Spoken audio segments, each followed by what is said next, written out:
जय श्री राम। आपका बहुत बहुत स्वागत है। ममता बनर्जी एसआईआर को लेकर बुरी तरह फंसी हुई है। वो ना तो एसआईआर को रोक सकती है, ना रुकावट पैदा कर सकती है और ना ही वो एसआईआर पर चुप्पी साध सकती है कि उसे सामान्य तरीके से होने दे और कुछ ना बोले। इस बीच मझधार में है ममता बनर्जी। इसीलिए कुछ दिन उछल कूद करने के बाद टीएमसी के नेता ममता बनर्जी अब एसआईआर को लेकर बैकफुट पर आ गए हैं। एसआईआर का अब सहयोग करने की बात कर रहे हैं। टीएमसी के नेताओं को, उनके कार्यकर्ताओं को जो निर्देश दिया गया था कि बीएलओ का सहयोग ना करें, बीएलओ का विरोध करें, दस्तावेज ना दिखाएं और अगर कोई, जैसे कि लोगों को भी कहा गया था कि कोई कागज मांगने आता है तो उनको बांध दे, पीट दे, सब अभिषेक बनर्जी ने कहा था। लेकिन अब बीएलओ को कहा गया है, टीएमसी कार्यकर्ताओं को कहा गया है कि बीएलओ के साथ रहे, बीएलओ का सहयोग करें, ये देखें कि किसी का वोट कट तो नहीं रहा है गलत तरीके से, या किसी का वोट जिसकी जरूरत है उसका नाम चढ़वाएं लिस्ट में। तो यानी कि इधर एसआईआर का काम ठीक से करें और जो हमारा वोट आधार है उसका नाम तो जुड़वाने की कोशिश करें। ये सब निर्देश दिए गए हैं। और उधर ममता बनर्जी ने खुद एसआईआर फॉर्म स्वीकार किया। कालीघाट स्थित उनके घर पर बीएलओ पहुंचे थे। अब जब सबको फॉर्म दे रहे हैं तो ममता बनर्जी को भी देने पहुंचे। पहले सुरक्षा गार्ड तक पहुंचे, फिर आगे मुख्यमंत्री के ऑफिस में जानकारी दी गई, फिर वहां ले जाया गया। फिर वहां जो अधिकारी होते हैं उन्होंने कहा कि आप हमें ही दे दीजिए फॉर्म, हम मुख्यमंत्री व्यस्त हैं। लेकिन फिर ममता बनर्जी खुद ही आ गई और उन्होंने खुद बीएलओ से फॉर्म लिया। और ये बुधवार के दिन की बात है जब बीएलओ पहुंचे थे। खुद फॉर्म लिया और कहा कि इसे मैं भर दूंगी और जब भर जाएगा तो आपको मुख्यमंत्री कार्यालय बता देगा, आप इस फॉर्म को वापस ले लेना। तो ममता बनर्जी तो एसआईआर में पूरा अपना तो पूरी कागजी कार्रवाई कर रही है। इस फॉर्म को भरेंगी, दस्तावेज की जरूरत होगी तो दस्तावेज भी देंगी। लेकिन अभिषेक बनर्जी आम लोगों से कह रहे हैं कि तुम दस्तावेज मत देना, जो मांगने आए उसे बांध देना। तो इनका ये दोहरा रवैया नजर आता है। लेकिन ममता बनर्जी एक दो दिन के अंदर ही बहुत शांत हो गई है एसआईआर को लेकर, बैकफुट पर है। छुटपुट बयान अलग बात है, लेकिन एक दिन मार्च निकाला, हंगामा किया, हमें ये कर दूंगी, नाम कटा तो मैं सरकार ही गिरा दूंगी, केंद्र सरकार ही गिरा दूंगी, जो उनके बस में नहीं है। लेकिन फिर भी ये सब बयानबाजी कर रही थी। अब वो जो है इसमें सहयोग करने की बात कर रही है, क्योंकि ममता बनर्जी को डर है। और डर ये है जो शुभेंदु अधिकारी ने एक बयान दिया था कि ममता बनर्जी की अराजकता राज्य में धारा 356 का आधार बन सकती है। धारा 356 यानी राष्ट्रपति शासन का आधार बन रही है, ये शुभेंदु अधिकारी ने कहा था। क्योंकि जिस तरह से सरकार की ही जिम्मेदारी है कि चुनाव आयोग का समर्थन करे, ठीक से सारी प्रक्रिया कराए, सुरक्षा दे, शांति बनाए रखे। लेकिन अगर राज्य सरकार ही उत्पात मचाएगी, राज्य सरकार ही कानून हाथ में लेगी, तो फिर उसे अराजकता ही कहा जाएगा। और जब राज्य नहीं संभाल पा रहा है स्थिति को, तो फिर केंद्र को दखल देना पड़ता है। अब केंद्र या तो राष्ट्रपति शासन के जरिए दखल देगा, या फिर यहाँ पर सेंट्रल फोर्सेस बढ़ाई जाएंगी, जैसे सीआरपीएफ के जवान, सीआईएसएफ के जवान। क्योंकि अगर आप बीएलओ पर हमला करेंगे, बीएलओ को सपोर्ट नहीं करेंगे, तो फिर यहाँ पर सुरक्षा बल की जरूरत ज्यादा होगी।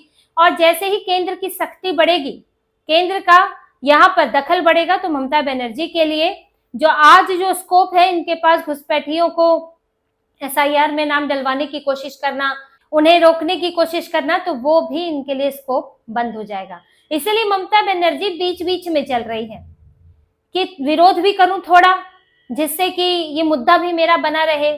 जो मेरा वोट आधार है, जो घुसपैठिए हैं या फिर मुसलमान हैं बॉर्डर इलाकों के, उनको ये लगना चाहिए कि ममता बनर्जी सक्रिय है, वो उनके लिए आज भी खड़ी हुई है।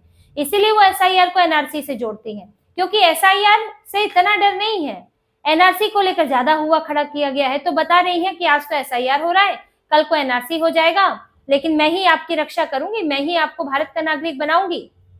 तो ममता बनर्जी इस मुद्दे पर पकड़ रखना चाहती है ताकि लेफ्ट और कांग्रेस को मौका ना मिले। क्योंकि अगर वो चुपचाप एसआईआर में सहयोग करेंगी, एसआईआर तो करवा ही रही है, लेकिन अगर चुप रहेंगी तो फिर लेफ्ट और कांग्रेस इसे मुद्दा बनाएंगे। और आजकल कांग्रेस तो वैसे भी एसआईआर को लेकर, वोट चोरी को लेकर ही अपना अलग राहुल गांधी चल रहे हैं, तो वो इस मुद्दे को यहां भी लेकर आ सकते हैं। इसलिए ममता बनर्जी उनके लिए कोई जगह नहीं छोड़ना चाहती है और दिखाना चाहती है कि मैं ही खुद सरकार में रहते हुए विरोध कर रही हूँ, आपका साथ दे रही हूँ। लेकिन प्रक्रिया भी पूरी करनी है, करनी ही पड़ेगी। नहीं करेंगी तो मामला सीधे कोर्ट में जा सकता है, हाई कोर्ट में, सुप्रीम कोर्ट में। और अंत में अगर ममता बनर्जी नहीं मानती, चुनाव आयोग को सहयोग नहीं करती, तो फिर हाई कोर्ट, सुप्रीम कोर्ट, इनको केंद्र को दखल देने के लिए बोलना पड़ता, क्योंकि चुनाव आयोग एक संवैधानिक संस्था है और एसआईआर कराना चुनाव आयोग का संवैधानिक अधिकार है और चुनाव आयोग को राज्य सरकारें सपोर्ट करेंगी। ये सब नियम पहले से तय है। अगर राज्य सरकार इससे मुकरती है तो फिर उसका दूसरा उपाय किया जाता है, फिर उसमें केंद्र का दखल होना लगभग तय होता है, क्योंकि कोर्ट जो है वो तो खुद कर नहीं सकता, कोर्ट केंद्र को ही न्योता देता है। ममता बनर्जी अब ये सब तो जानती ही है, इसीलिए उन्होंने अब जो है बैकफुट पर आना बेहतर समझा, खुद फॉर्म भर लिया, अपने कार्यकर्ताओं को निर्देश दे दिए कि बीएलओ के साथ घूमे, घर घर जाएं, और बीएलए भी तैनात किए गए हैं। ममता बनर्जी की पार्टी की तरफ से 80,000 तो बीएलओ हैं जो चुनाव आयोग नियुक्त करता है, और पार्टी की तरफ से बीएलए दिए जाते हैं जो ममता बनर्जी की पार्टी की तरफ से भी दिए गए हैं। अब आप इनके बयान देखेंगे तो लगेगा कि ये तो एसआईआर में रत्ती भर भी बिल्कुल इंटरेस्टेड नहीं है, कुछ नहीं कर रही होंगी, लेकिन सब कर रही है, सारा काम कर रही है, बस लोगों को साथ में मूर्ख भी बना रही है, क्योंकि उन्हें अपना वोट आधार खिसकता हुआ दिख रहा है। बांग्लादेशी घुसपैठिए भाग रहे हैं, दस्तावेज नहीं है भी तो अब लगता है कि कहीं पकड़ में ना आ जाए, क्योंकि धड़ल्ले से जारी तो किए गए हैं दस्तावेज, चाहे जन्म प्रमाण पत्र है, आवासीय प्रमाण पत्र है, फॉरेस्ट राइट्स सर्टिफिकेट है, या ओबीसी ए कैटेगरी जाति प्रमाण पत्र है जो कि अधिकतर मुसलमानों को दिया गया है। ये सारी चीजें जारी की गई हैं।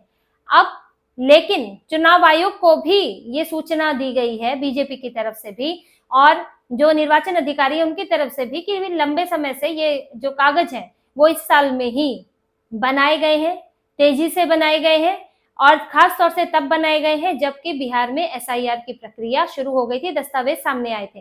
तो चुनाव आयोग इसका विशेष ख्याल रख रहा है। ऐसे में घुसपैठियों में डर है, तो ममता बनर्जी उन्हें अपना आश्वासन देना चाहती है, लेकिन ममता बनर्जी का डर तो बड़ा ही हुआ है। और चुनाव आयोग भी ये बात जानता है कि किस तरह से पश्चिम बंगाल जो है वो नकली दस्तावेज बनाने का गढ़ बन चुका है। एक गांव तो ऐसा है यहाँ पर जिसे जन्म प्रमाण पत्र की राजधानी कहा जाता है। इस गांव में सबसे ज्यादा जन्म प्रमाण पत्र बनते हैं, यहीं का नकली पता दिया जाता है और यहाँ के सरकारी दफ्तर में ही बन जाते हैं आराम से। तो ये तो पश्चिम बंगाल की स्थिति है। अभी जो 2002 की कट ऑफ है, जब पिछली बार एसआईआर हुई थी, उसमें मात्र 32% लोग हैं जो उसमें पाए गए हैं, उनका नाम या उनके माता पिता का नाम। बचे हुए लोगों की अब जांच होगी। अगर हम संख्या के हिसाब से देखें तो कुल मतदाता है 7.66 करोड़ और 2002 की लिस्ट में कितने पाए गए हैं? 2.46 करोड़, यानी कि 5 करोड़ उसके बाद जुड़े हैं 2002 से 2025 के बीच में। तो ये बात शक पैदा करती है अपने आप में ही, कितने लोग मतदाता सूची में कैसे जुड़ गए जो कि पहले नहीं थे। तो अब इस पर सवाल उठ रहा है, अब इस पर जांच हो रही है। लोगों को कागज दिखाने ही पड़ेंगे, इन 70% लोगों को, और जिनके कागज सही होंगे उनको एसआईआर में नाम दर्ज किया जाएगा। इससे ममता बनर्जी की कुर्सी डगमगाने लगी है और उन्हें अपना बड़ा वोट अधिकार खिसकता हुआ दिख रहा है। बैलेंस बनाने की कोशिश कर रही है कि केंद्र सरकार, चुनाव आयोग को भी नाराज न किया जाए, अपने वोटर आधार को भी बचा लिया जाए, लेकिन इस बैलेंस के बीच भी जो प्रक्रिया है वो तो अपनी जगह चलती रहेगी, जो सख्ती है वो अपनी जगह रहेगी ही। और ममता बनर्जी के लिए पूरा तो नहीं कहेंगे कि पूरी तरह घुसपैठियों का हट ही जाएगा, क्योंकि इन्होंने इतने सालों से पूरी साजिश इसलिए रच रहे हैं कि सारे दस्तावेज पुख्ता हो जाए, लेकिन एक बड़ा वोट आधार ममता बनर्जी का खिसक सकता है। खासतौर से बॉर्डर इलाकों में ममता बनर्जी को इस बार बड़ा नुकसान हो सकता है। और सिर्फ घुसपैठियों की बात नहीं है, मृतकों के वोट होते हैं जिनकी जगह दूसरे डलवा दिए जाते हैं, वो लोग डाल देते हैं जिनका वोटर आईडी में नाम नहीं आया है, लेकिन यहाँ पैसों के लिए, तो यहाँ बैठे ही पैसों के लिए दूसरे देश से आके, तो वो लोग वोट डाल देते हैं। मृतकों के नाम है, पलायन कर गए हैं उनके नाम है, अब वो भी साफ हो जाएंगे तो फिर वोटर लिस्ट में बड़ा शुद्धिकरण होगा, जिसका डर टीएमसी के अंदर बना हुआ है। तो इसी तरह की और खबरें और विश्लेषण आपके लिए लाते रहेंगे। हमसे जुड़े रहिए, सब्सक्राइब कीजिए, कमेंट कीजिए। बहुत बहुत धन्यवाद। जय श्री राम।